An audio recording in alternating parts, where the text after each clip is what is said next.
काय येताना आपण काय आणलं नाही, जाताना काही न्यायचं नाही, आणि ज्यांच्यासाठी आपण कमावले ती अवलाद काही लई सुईची नाही, टेन्शन घ्यायचं काय काम आहे? आपण बांध करून वाढवायची, त्यांना टेप लावून विकायची, का कमवायची?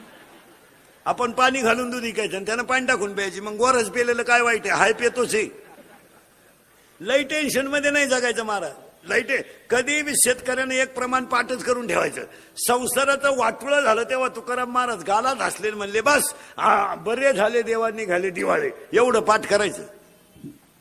आता तुम्ही मी किती कमावलं, काय मागच्या अवलादीला घेणं? आपला पोरे आपल्याला प्रश्न विचारितोय, काय केलंय माझ्यासाठी? आता आपण केलं ते सांगायचं का? बाप म्हणला मारली जखम्या, मग आता काय करता? तू लगेच म्हणतो कोणी मारायला सांगितली म्हणजे घ्या ठोकून, काय उपयोग काय? चिंता बिंता काय करायची नाही महाराज. अभंगातला दुसरा मुद्दा संपला, पटकन तुम्हाला अभंगाकडे जातो, कारण ज्या विषयाचे कीर्तन आहे तो मुद्दा महत्वाचा आहे. आज कीर्तनाला घेतलेला अभंग तुकोबारायांचे कडवे चार आहेत. पहिला मुद्दा. दुसरा मुद्दा, चिंता बिंता काय करायची नाही, कटेवर हात विटेवर उभा तो जगाचा बाप, तो राजाचा रंकही करू शकतो, रंकाचा राजाही करू शकतो. दिवस कोणाचेही फिरतात. इंग्रज गेल्यापासून सगळ्या लोकांनी वनवास काढला आतापर्यंत. शेतकऱ्याला तर पहिल्यापासूनच वनवास आहे, त्याचं नावच फार्मर आहे. फार्मर, शेतकऱ्याला इंग्रजीत काय म्हणते? फार्मर. फार्मर फार्मर त्याचं नावच किती सुंदर आहे, फार्मर. आतापर्यंत जगाच्या इतिहासात संतांनी त्रास काढला, शेतकऱ्यांना त्रास काढला, नोकरीवाल्यांनी त्रास काढला. एकच माणूस असा होता इंग्रज गेल्यापासून का त्याला या जगात वनवास नव्हता, आमदार. त्याला सुद्धा मागच्या महिन्यात वनवास आला. इथून हलायचं नाही, इथं थांब, याला मुतून आण रे, इथंच थांब. अरे तुम्हाला मी कपडे आणले नाही, तसा बस पण हलायचं नाही. दिवस कुणाचे फिरतात, फक्त नम्रतेनं जगायला शिका. यावर आपलं मत काय? त्याच्या अगोदर चिंता विंता हा विषय सोडून द्यायचा. आयुष्य फार थोडं आहे.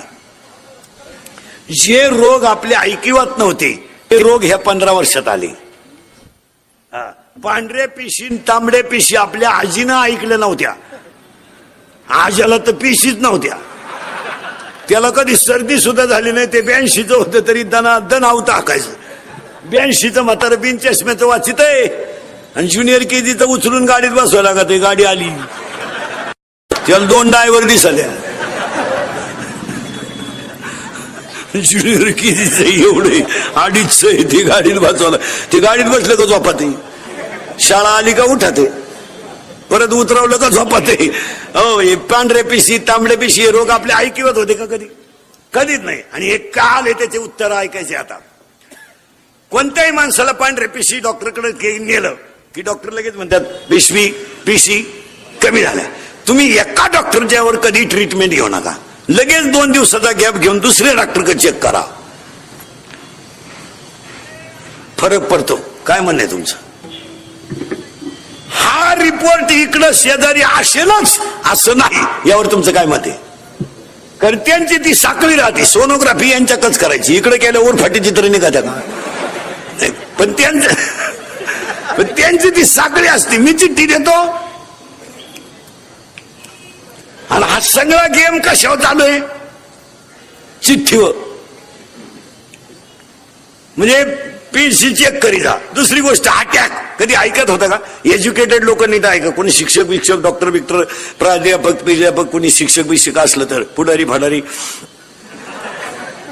Attack is a not a disease. Underline this sentence. Attack is a not a disease. Attack हा रोग नाहीये, अजिबात नाही.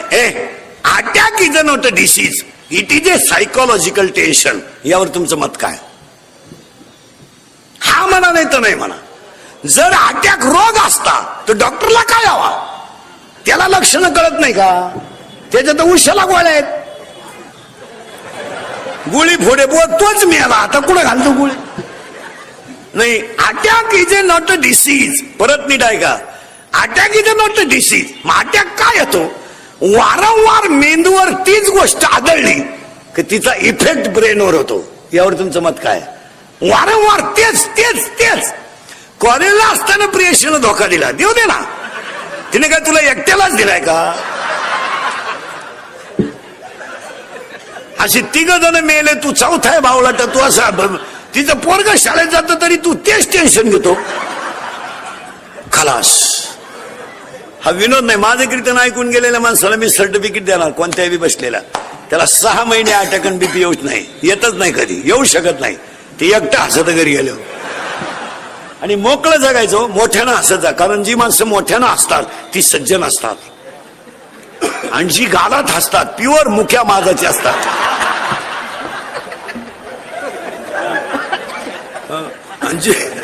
आणि जी माणसं मोठ्यानं बोलतात ती सज्जन असतात, हळूच बोलतात लफडेबाज असतात.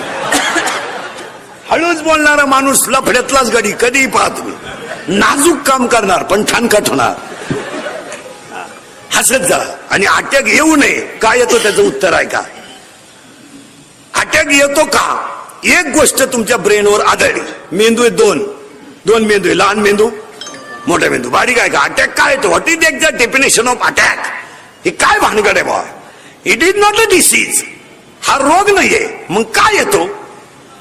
एकतर सतत ती गोष्ट डोक्यावर आढळली का त्याचा परिणाम मेंदूवर होतो. परिणाम ब्लड ऑफ सर्क्युलेशन, हृदयाला होणारा रक्तपुरवठा हा कमी प्रमाणात होतो. आणि शरीराचं सगळ्यात नाजूक अवयव हृदय. हृदयाला 4 कप्पे आहेत. उजवी जवनिका, डावी जवनिका, उजवी कर्णिका, डावी कर्णिका. हृदयाची स्पंदन जर हृदयाला ब्लड ऑफ सर्क्युलेशन पुरवठा कमी झाला का त्या व्यक्तीला घाम येणं. माणसं म्हणते तो त्याला आता काय आला, अटॅक आला. आणि डॉक्टरकडे नेल्याबरोबर लोक विचारतात किती ब्लॉकेज निघले, म्हणजे किती शिरा चॉकअप निघला. तुम्हाला अटॅक यायचा नसेल तर औषध सांगतो. एकाही डॉक्टरकडे जायचं नाही. 2 औषधं पाळायची फक्त. मी सांगतो तेवढं. एक औषध एकच आहे. 4 वाक्यात आहेत. काल काय झालं आठवू नका, उद्या काय होईल याचा विचार करू नका, आज वाईट वागू नका. अटॅक येऊ शकत नाही. तुमचं काय मत आहे. काल काय झालं मरू दे तिकडं, आग लागू दे त्याला, सोडून द्या तो विषय, जागेवर सोडून द्यायचा, रिलॅक्स. अटॅक येईल. काल काय मरू दे ना, काय व्हायचं ते होईल. नसतं टेन्शन काल घेतो. समुद्राला आग लागली तर मासे कुठं जातील. काय तू डोक्यातून गेला का. तुला करायचं काय त्याचं. आग लागू नये तर जळू देतो समुद्र. समुद्राला आग लागली तर मासे कुठं जातील. काय टेन्शन आहे त्याला. दुसरा म्हणला मासे झाडावर चढतील. अरे माशी झाडावर चढायला. तिसरा म्हणला तो का म्हशी आहेत का, म्हणजे म्हशी झाडावर चढायला. कशाचं टेन्शन घ्यायची, काय करायचं का त्याला. अटॅक हा अटॅक सोडून द्याय ती गोष्ट. एक काल काय झालं आठवायचं नाही. आणि आपण नेमकं मागचं उघडीत बसल्याशिवाय, त्यामुळे मेंदूला ताण येतो. एक तर काय झालंय महाराज, मेंदूला नाही आर, आपल्या मेंदूला नाही आर, संगत नाही चांगल्याची, वयाच्या मानाने व्यसन नाही. आपलं वय आहे कमी आणि ब्रँड आहे भारी, त्यामुळे तो मेंदू शून्य करून टाकितो. आणि शून्य मेंदू झाला का ते भरमिष्टवानी मोटरसायकलवर चाललं, कुत्र्याला लात आणतं ते. त्याचा बाप पिसाळलेला होता. पागल पुरीला पाहिला का बोकड्याचा आवाज काढ, कुत्र्याचा आवाज काढ, वन साइड बांग, बगलात गुशिड्या, हे सगळे भरमिष्टाची लक्षण. आणि त्याच्या मेंदूवर तो ताण येतो. ताण येऊ द्यायचं नाही, सोडून द्यायचं. तुम्ही आता माया पुढे बसलो, तुमची आठवण तरी आली का आपण कुठून आलोय का कशात आलोय, थोकलं. असं जगायचं रोज. काल काय झालं आग लागू दे तिकडं. आणि आपण उघडीत बसतो. 10वीला होतो मी, होता ना मग तू मरू दे ना. आता गुरुजी मिळाला तरी तू तेच लावून धरतोय. सोडून द्यायचं मग. हा विनोद नाही. तुम्ही पहा शेतकरी महाराज, या बाबतीत सगळ्यात निभार काळजाचा माणूस शेतकरी आहे. आणि तुम्हाला माहिती म्हणून सांगतो, अटॅकचं प्रमाण शेतकऱ्यात कमीच आहे. तुम्ही सगळ्यांचा जर अभ्यास केला, सगळ्या लोकांचा, तर शेतकऱ्यामध्ये अटॅकचं प्रमाण कमी आहे. याचं कारण माहितीये का काय. शेतकरी एक असा राजा माणूस आहे, तो किती संकट आलं ना ते जुमानीत नाही. मरू द्या. त्याच्यामध्ये ना संकटाला तोंड देण्याची ताकद आहे. 6 वर्ष गडी दुष्काळाने पिडला, चेहरा ठणठणीत आहे. 1च महिना पगार लेट झाला, नोकरीवाला शुगरवाला, बीपी वाला, त्याची बायको इडी झाली, पोर पळून गेली, पागलच झालं सगळं. किती महिन्यात एका महिन्यात, फक्त 1 महिना पगार नाही झाला, लागली त्याची बायको भांडी आपटाय. 1 रुपयानं फक्त दूध वाढलं बा, 1 रुपयानं भांडी आपटी ते नोकरीवाल्याची बायको. दूध प्यावं का नाही, दूध प्यावं का नाही, दूध प्यावं का नाही. तो नवरा का दूध पितो का? तो नवरा जे पितो ते 82 रुपये पावशेर आहे.